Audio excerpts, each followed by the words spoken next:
The Secretary General of the Jubilee Party, Jeremiah KIONI, is here with us, and we're looking at shifts being made, or what could have been in mind the whole time then coming to the light. I guess he'll tell us that as we get into it. Okay, so as you know, you're not a stranger to this room, and CT welcomes us every morning with a proverb. This week they're from Malawi. Yes, this is our. Does he ever have one from Kikuyu? Yes, when Kenya we have them, and Mheshimiwa, now that you mentioned, let me just say that next week we'll be looking at proverbs from Kenya, and he will say the ones in Kikuyu. That should be fun. I will actually look for 2 proverbs from Kikuyu, especially from around the area you come from. I'll give you 2. I'll give you 4. You pick 2. All right, you'll give me 4. Yeah. That is most welcome. Thank you. Now our proverbs for the day. This is our final proverb. An upstart is a sparrow trying to marry a hornbill. Imagine. As you're imagining, what does that mean to you? Wow, that is almost blank. Trying to marry? A sparrow. A sparrow is the definition of an upstart. Yes. Okay, so you say when a sparrow tries to marry a hornbill, you know that's an upstart. Yes. Not keeping to his lane. Yeah, you really are completely off.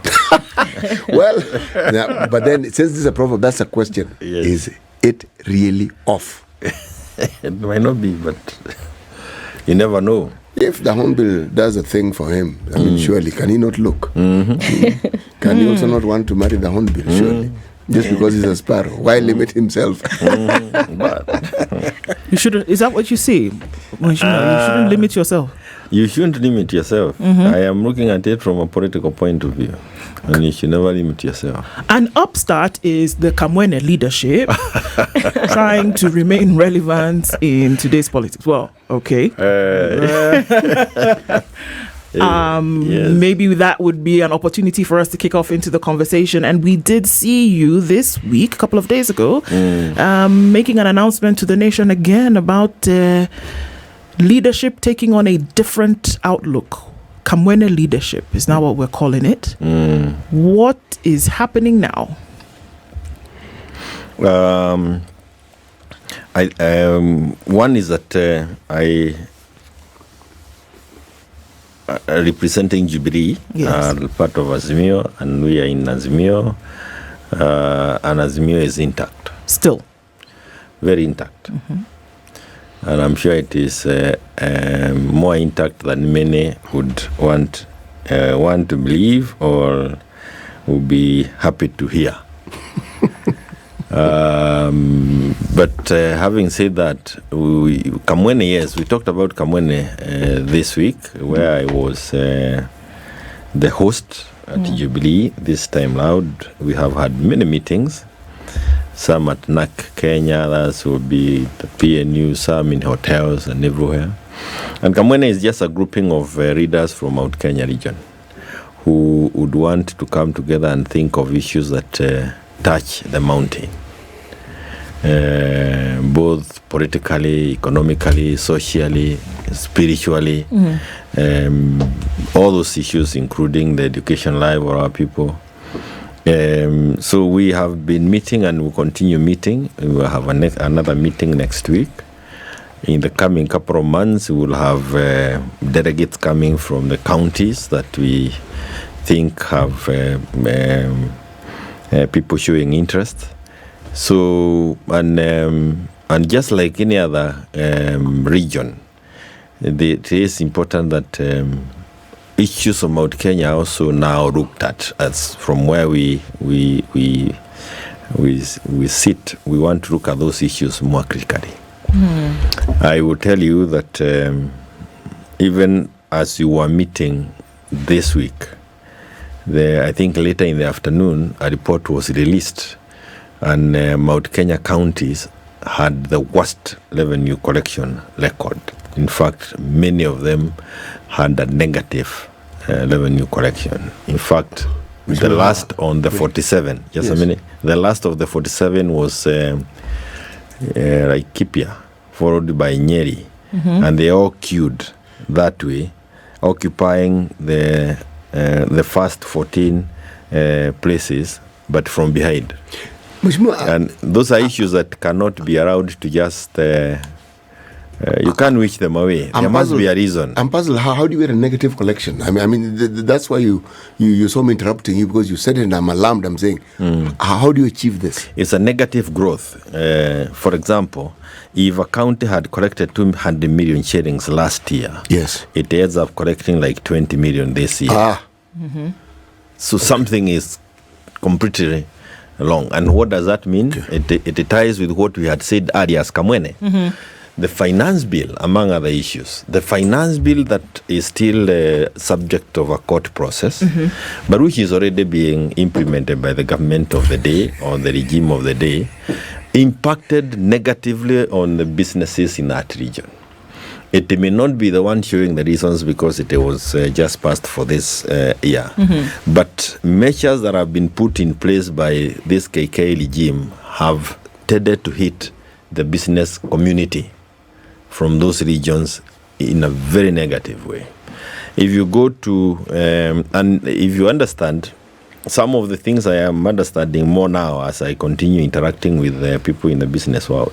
I went to this Kirinyaga, Gikomba area. Yes.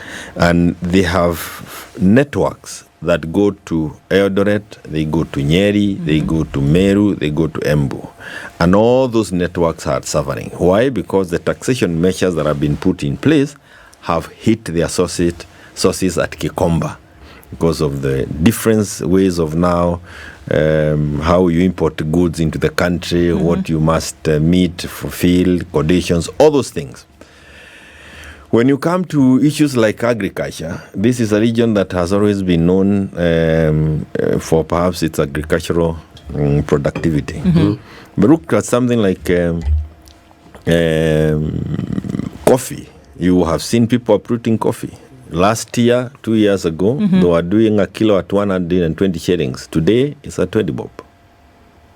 Macadamia, which was a major industry. In fact, it was like the new liberation in the region. This regime comes into the play. They remove the restriction that was there for those who wanted to import it from Kenya.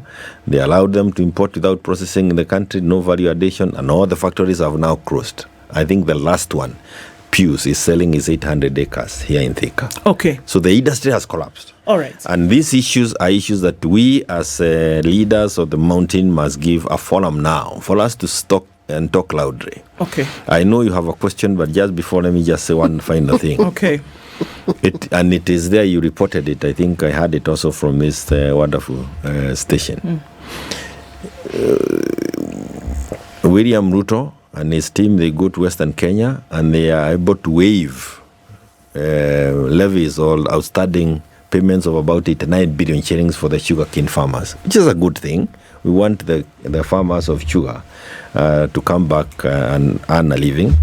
But when they come to Mount Kenya region, what do we see? Nothing. There is coffee corrupting, tea is corrupting. I talked about macadamia. But what do I get? A plate of rice and nyama. You know what I mean? These are things we must start talking about more candidly without waiting for anybody to help us. And I tell you what I said also is that clearly people have moved from Muda, but they are not coming to Azimio. Where are they going? They are there, like the Israelites. And we cannot allow them to wander for 40 years. Okay. Quickly, we must give them direction. Okay, and so Kamwene is just one of the things that you'll be hearing. It is not meant for anybody. It's any person who thinks needs to bring, including businessmen. In our last meeting, we had some businessmen retired who came over and said it's true. We must start talking about our own issues. So there are a number of things happening here. It's not the first time. Yes. It's not the first time that we've seen, I don't want to call it a faction, a number of people who've risen up and talked about the need to have Mount Kenya issues taken care of. Whether we were looking at an election period, whether we were looking at factors or elements being discussed within party, now we are looking and saying, with the current government still, that there are things happening within the mountain region that are not up to scratch, that are not adequate. So what you're saying is that whether you are in government, whether you're out of government, whether you're in whatever political party that you're in, Kamwene, which by the way incidentally means, what does it mean? It means talking about your own issues. Okay. Yes. All right. Ni sisi kwanza tuongee yetu. Yes. Kabla kupeleka korokoro zetu kwa wengine. All right. So you have an opportunity to join Kamwene, yes, to now come and discuss those issues. Okay. Onto what end? What will you take now, these issues that are being discussed? On what platform or forum will you say now we need to now move forward? Or is it just a space for agitation? One is that agitation is a very crucial thing in the kind of system we are. And agitation, if you take it to mean advocacy, it is important for you to advocate on behalf of the people who may be looking up upon you. Last night I was given a call by somebody who says, I have never called you, but niruhusu tu nikuambia shida yangu. Na akaendelea. And such a person, I don't know how many people call you also, but it is the government that should be helping those people. It's not me and you. We cannot be able. You can only lie. And you know, when you want to be a populist, you have some money stuck somewhere. So mtu anakuja unapatia tano, huyu unapatia. But that's not the way to do things. Today, as we sit here, how many young people, how many of our children are not in school because of the new education system? Charging fees, things that we don't understand. We were analyzing as Kamwene and we actually got figures using watu wamesoma mambo ya hesabu kuongeza na kutoa. The education cost has gone up by 225%. Since when? Between when and when? Since last year and now.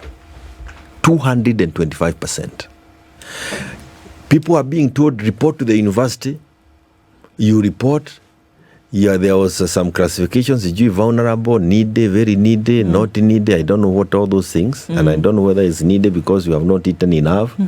Whatever. You cannot quite tell the criteria that is being used.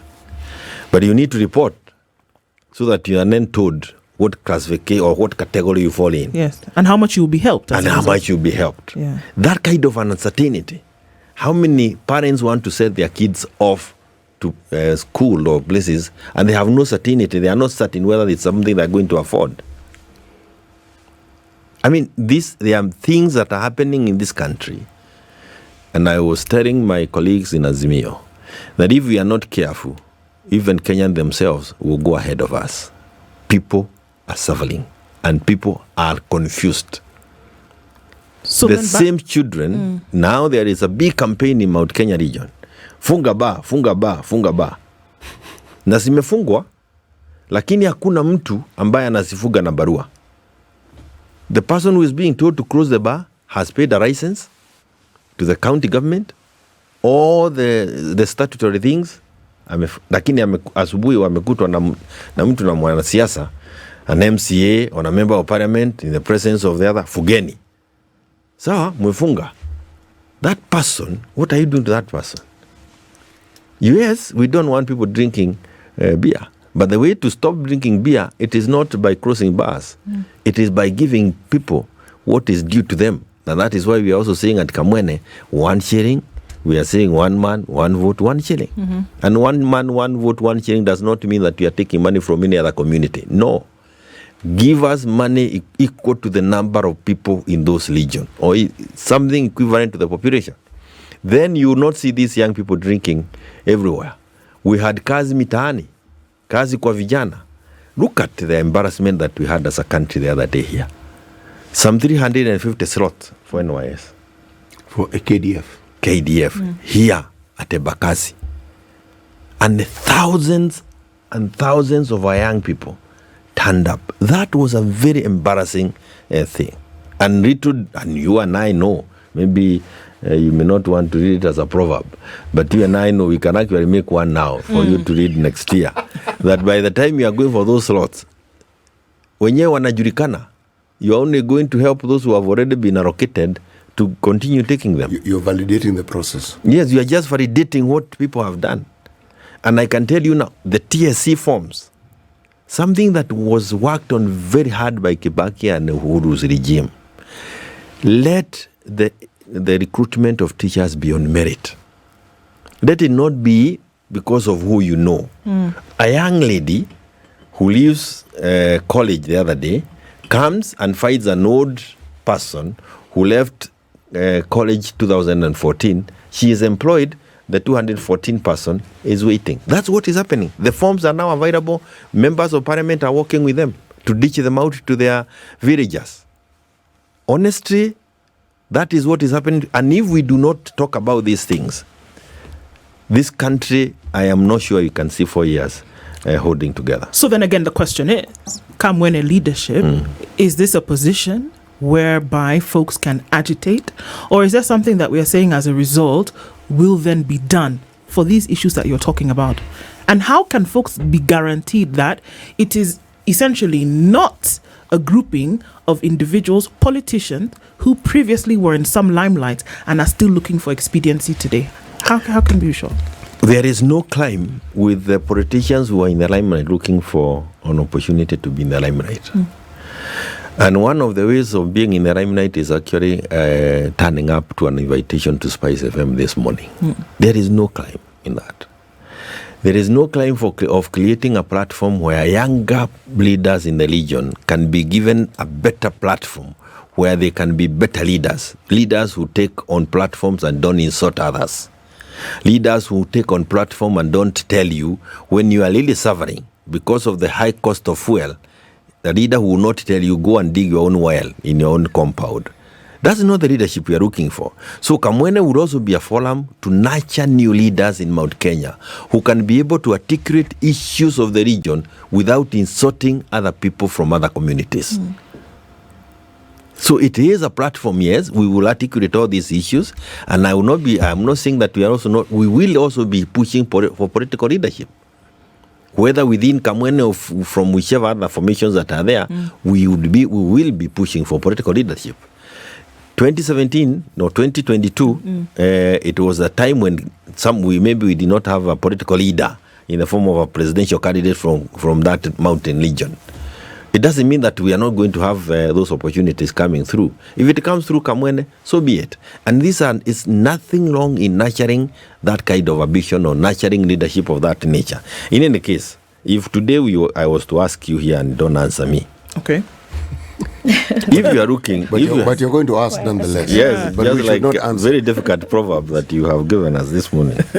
I mean, we have leaders. Look at our leaders who have today, and the leaders who are there. Let me give you a person I respect called Kemunya.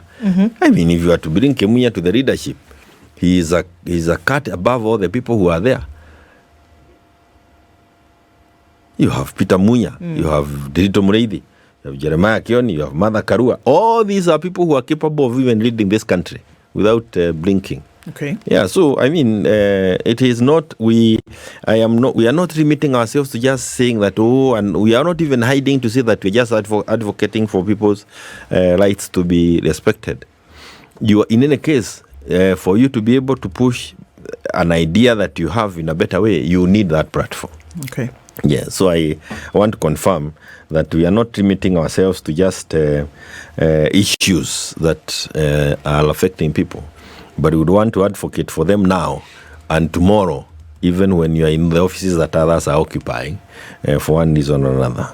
And I know there are many people who are saying many things, but I want to repeat now again, and it is clear. We moved into KK camp and we moved into Azimio camp. We are still saying open the servers because there are those people who think that, like yesterday I had a guy called Omar, Hassan Omar, saying, how many votes did you bring to Azimio? And I'm telling you, open the server. And you can see. Open the server. We took 1.6 million votes there. Zile waliiba. Open the server. So don't ask the question kama wewe mwenyewe umekataa kuleta ukweli wa mambo hili. And these are things we will never stop So saying. Is that where the friction came from yesterday? Is that what we're saying? Essentially, what happened yesterday? There were many reasons as to why frictions will come. But that is also a good area for friction.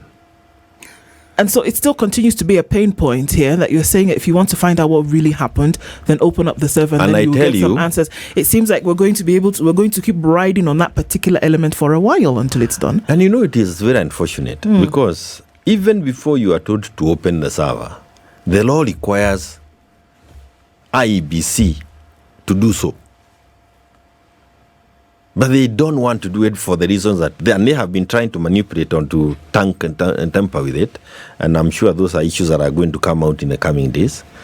But if you don't want me to say many things, or if you don't want to, just do the obvious. The server is not a secret thing. It is a thing that should be, as you bring the results on the screen in Bomas, come and see their server, where they're coming from. But that thing, they have refused completely. Why would you want to refuse with it? Right. So the bipartisan talks became a shouting match yesterday. Essentially, that's what happened. And here we are still looking at fundamental issues that one would have thought would have been overcome now. One side from the bipartisan talks, now we see that within that side, Kamwene leadership is coming out of that. The other side, we're throwing things at each other. And the question is, how then will any solution come out of this if there seems to be so many pots boiling? You see, one is that I think is important to mention so that we don't put everybody into some question. The real friction that somebody will have reported is a friction because it's me who was being fought. And why I was being fought is because in the course of the week I asked a question: where is the cost of living? We are seated at Bomas, yes, and when we are still seated there, the price of fuel in the country is increased in a manner that is unbelievable. The cost of kerosene goes up by 33 shillings. We were supposed to bring the cost of living, we were supposed to lower the cost of living or to ameliorate the pain of living in Kenya when we got there. How is it that we are talking of borrowing of 890 billion shillings between April and June? And the high levels of taxation. We have not resolved the issue of the finance bill. And so when I said that out there, and I said I wouldn't want to sit in a situation, or I wouldn't want to feel like we are conning Kenyans. Yes, there are those who thought that that should not have been said. But I'm still saying it now, that what took us to Bomas, why people were killed, was the cost of living. That's why we had people doing maandamano. And I can tell you, if it was not for the pain of seeing dead bodies allowed, it was not, you are not going to talk right more out of this quickly. But the pain of seeing dead bodies, the pain of seeing the profiling of rules in that process, people being killed in Kisumu for purposes of killing the maandamano. That is why we said, for the sake of life, can we just sit and see whether we can make sense out of this? Because you don't want to come from maandamano and people are killed senselessly. So even when you are seated there and we are not talking about the brutality of the police force, the medical bills of the people who are injured, compensation to those whose children were killed. Those are issues that should worry any one of us. So instead of that, going on, somebody says, how much cooler did we bring? Open the server. then you can get your answer. Open the server, and you get all these answers. So I think I want to respect and say that good effort. I cannot say that there is anything we have to report for up to today, because I think we've been doing a lot of housekeeping and organizing everything. And today we are now having the stakeholders memorandums are going to be given. We have one that we have sent as Jubilee, and even some people there think that we should not present as Jubilee because we have a court case. I mean, we will sort out those issues, but it is important that we also put on the spot by the media. The media who need to put us on the spot. They have done it, and there are those who have the mandate to speak on behalf of the talks. I don't have the mandate. I am just a person sitting in the technical team. But after the technical team, you are a Kenyan, a leader, and people will be expecting to see something coming out of where you sit. So more question you can ask those who have the mandate to talk on behalf of us. I say as a Kenyan is that we have a huge responsibility to deal with the cost of living. Whatever else we deliver, it will not make sense to a person who is hungry. And two, and allow me humbly, if we want to deal with issues that are dealing with the Constitution, there are already things we cannot, that are beyond any of us. For example, if you want to amend the Constitution, how to amend the Constitution is provided for in the Constitution. You cannot come up with another Kichijio way. No, and we will be there to say there is a constitutional way of amending our Constitution, and there are issues you cannot touch unless you've gone to Kenyans through a referendum. So then we will be able to have been faithful as the reasons why we will have picked to go and sit there. And I apologize. No, you don't have to apologize. When you started talking, you said that a lot of people have left UDA, but they're not joining Azimio. And I just picked on that because a lot of Kenyans are disillusioned, absolutely disappointed. Including me. So I'm going to make reference to the leadership, which is you. So let me finish. So, there was the election loss for those who voted on the Azimio side. And there's the disappointment in the handling that was done. And therefore killing the dreams and aspirations of those who had supported Azimio. Then there were the supporters of UDA with all the promises that had been given. And a year down the line, we have another very disillusioned people who are feeling absolutely let down. So there we have a bunch of Kenyans, rightfully as you said, and they're sitting there. And I can tell you today, if you speak to some of them, they will not be asking you about the server. They will not be asking you about Kamwene, is it Kamwene? Or whichever other political outfit there is. Because there's a general feeling that our politicians have generally let us down.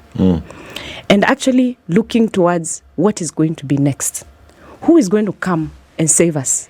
Because clearly, the ones who are present right now are not hearing us. There's a total disconnect with our political leadership and the people. Totally. Yeah. And this, I'm telling you, I've now been interacting with a lot of young people. And the young people are the ones who make this country. There's a complete, total disconnect. So even when you speak of forming new formations, what is that? Where is that angle for the young people? Right now, whose concern is, I have no food. Employment. I have nothing to eat. Yeah. My dreams and aspirations have been crushed. My leaders don't love me. All of them.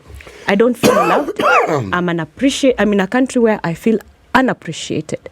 So even as the political leaders are looking for relevance, I just want to tell you, already you're doing poorly, as it is. And this is both those in government and those in opposition. Yeah. We have a formidable opposition in our parliament.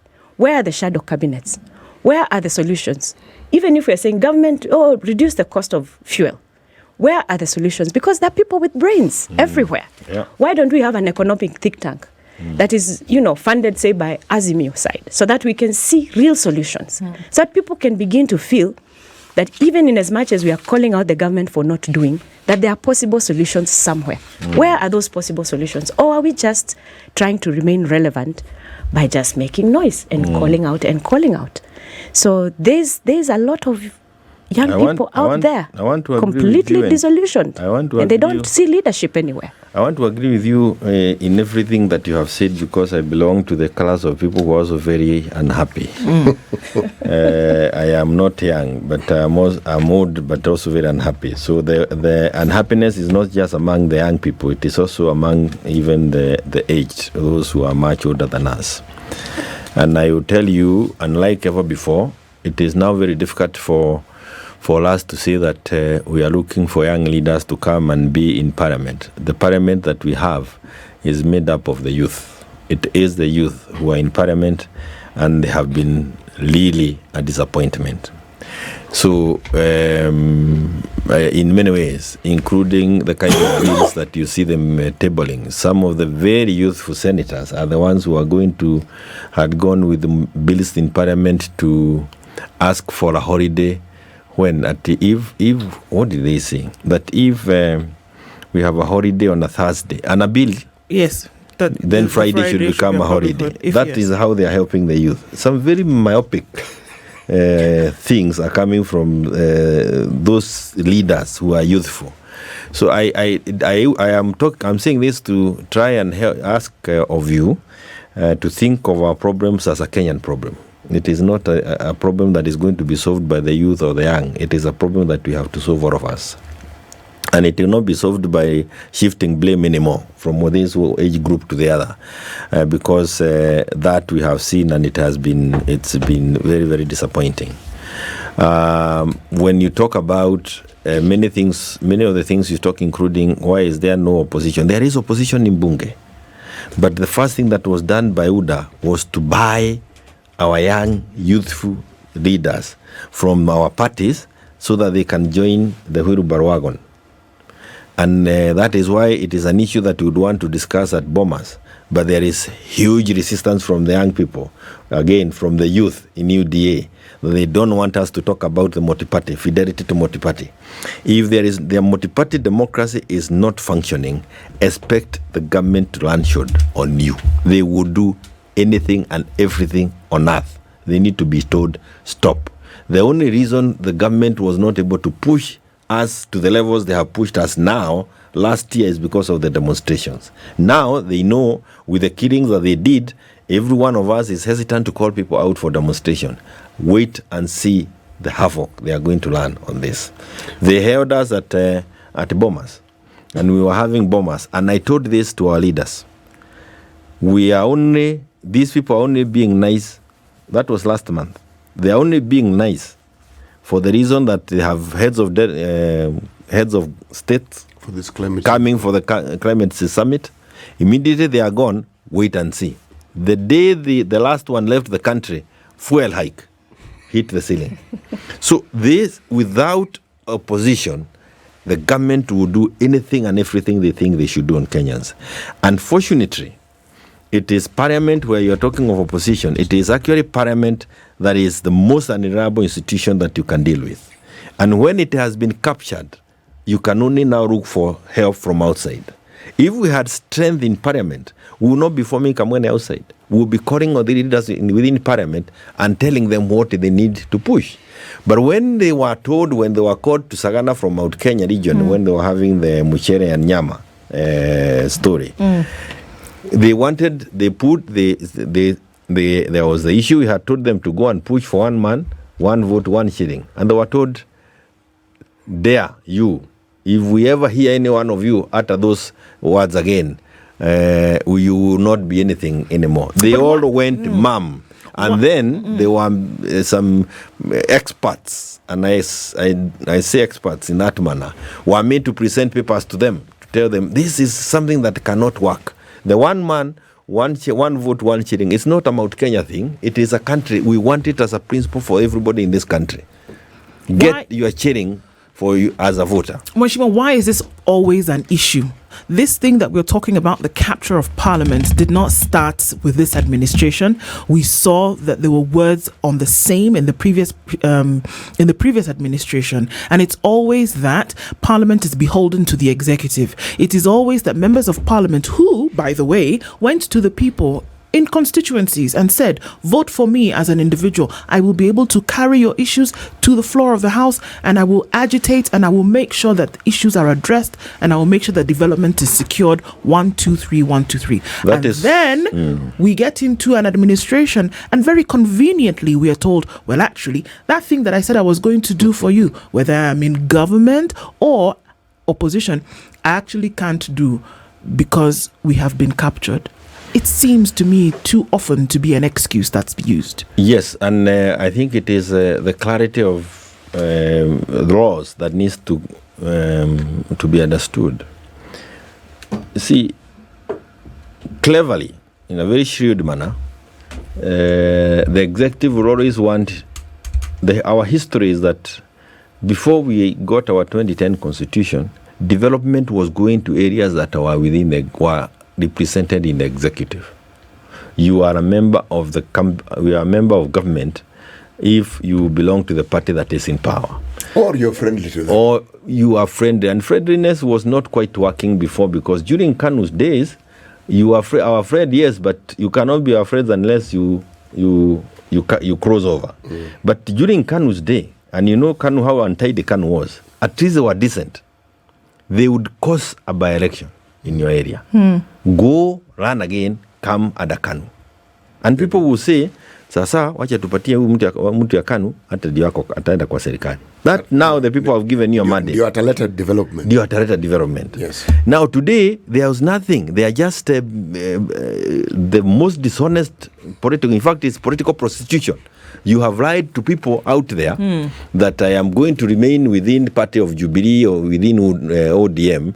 But when you go to the floor, you abandon what you told the people and you go and align yourself to a party. This is how we have killed opposition. We started parliament with 172 members of parliament. You had a majority. We had the majority as Azimio. But before we could even sit, 11 had been stolen. They had been bought. Cash.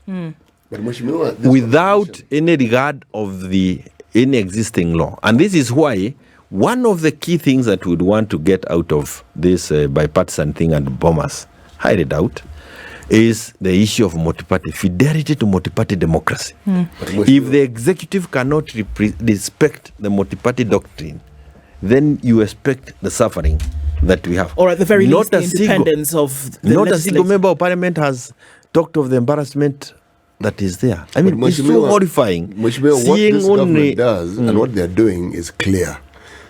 The rules that we speak of, they have demonstrated with clarity that they have no regards for them. Okay? Just like the previous government, Uhuru clearly demonstrated he had no regards for court rulings. Okay? So it looks like we are building on that particular platform. But why don't we consider the conversation that you're making with this perspective? These younger politicians of ours whom we say were bought, it appears they were willingly bought, or were some of them forced to be bought. You see, if somebody makes an offer and somebody accepts, there are those who argue some have been arm-twisted. I am told there's some individuals who do a lot of business with the government, and unless you are friendly and you are coerced, then whatever is owed to you by the government will not be paid, but not all of them. Some of them are hoping that they will do business, whatever the reasons. But I am simply saying that many of these people who appear to cross over, while they were elected on this particular party ticket, on the other, seem to willingly go in that direction. Now, is there really a way of guaranteeing that when you develop new leaders, they will not go the same way? That I'll answer it by what we have put and what we'll be presenting at Bomas. Yes. It was a very simple procedure before our 2010 constitution. You move from your party into KANU, a by-election. And even Moi was prepared for by-election. He actually was announcing the date along the roads. Siku ya uchaguzi. He never took you over in your previous colors. That is the minimum that we can expect from this parliament. If we're able to achieve that, you'll also be able to nurture leaders because you've given them some protection.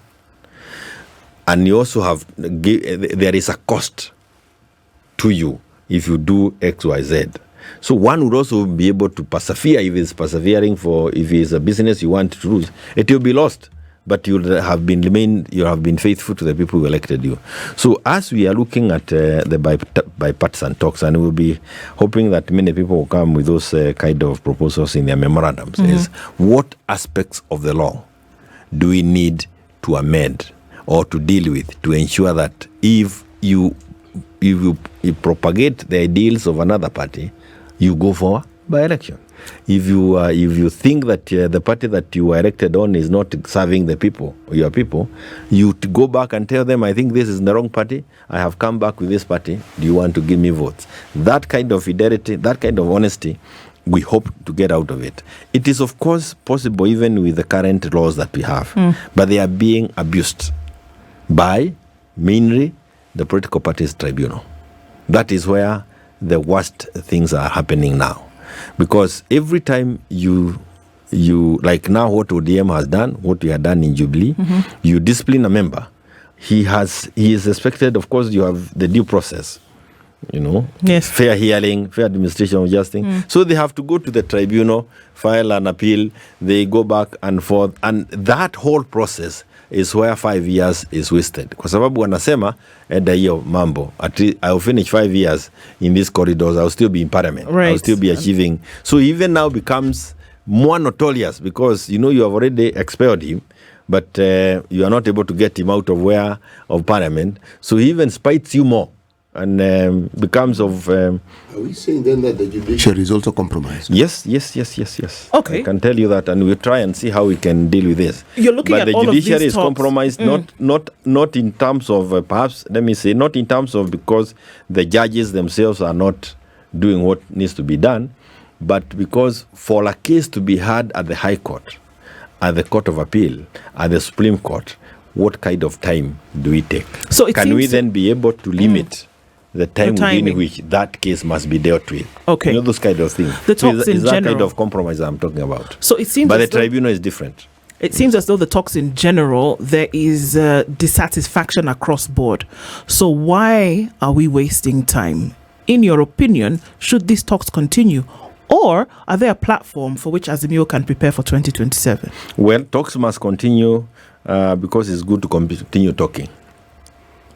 And even if it is not going to yield, whenever an opportunity has been given for people to talk, you keep talking. But it's also good to be honest to people who are expecting you or who sent you there. So, and so what are those expectations? Are you essentially saying that nothing is going to come out of them, even if it's I good to talk? haven't seen nothing will come out, but so far I haven't seen us deal with the cost of living. I haven't seen us deal with the issues of electoral justice in the manner that are we preserving.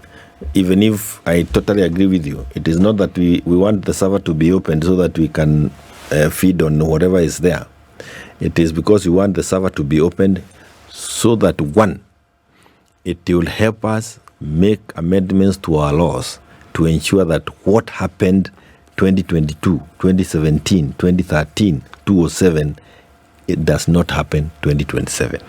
If we do not start by seeing what happened, where is it that we've been going wrong for the last 20 years, there is no point of saying that we are coming up with a new electoral body. Does it still present itself as a bedrock for preparation for succession for 2027? I don't get exactly what you want me to say, but I'll say what I think you have triggered in my mind. Okay. Whether we like it or not, we must prepare for 2027. There are those who are preparing for 2032. You have heard them speak out there. So there will always be people preparing for the next general elections. What is important is to ensure that that process is fair. It gives you the honest outcome that was intended by the people. Where we are now, what we have learned is that we are not going to be able to, recommend changes either to the law, to the policy, to the process without starting from the server and coming backwards. Otherwise, we are going to have the same prescriptions because every 5 years we've had this kind of a game. Where is it that this system is not working? Open the server, we start from there. Mheshimiwa, everything that I've heard today tells me one thing. This is a matter that is dear to your heart, and it's something that you've given a lot of thought to. Yes. Yes, we've spoken to you on many occasions, and twice now, I've heard you speak with more energy and more verve than I've actually heard you speak. And on this one, you've put your foot on the gas pedal even a little more. We have 1 minute. Why is it so? Because you have only that kind of an opportunity in life, a widow, to make a change. And I believe that we now have an opportunity to make a change in the electoral process in this country. Solve it once for all. 2, I believe that those of us who come from the mountain have an opportunity to sit now as a house and think hard as what does it mean in the coming days for this community. We also know now that mistakes made at the mountain can affect the whole country negatively. Tuliamuka mapema kupiga kura kwa hawa watu. Umeona vile na wakaambia watu wetu young people have been very honest. They were saying, hata we mheshimiwa, kama if you are the one who had been promised all these things, what would you have so done? Now they have seen it's not working. So Kamwene is to try and harness this. We hope that something will come out of Bomas. It is important that the media keep us on check on what we promised people while we were going loud in the rallies. Jeremiah KIONI, thank you so much for being here this morning. This is the Situation Room, the only way to start your day.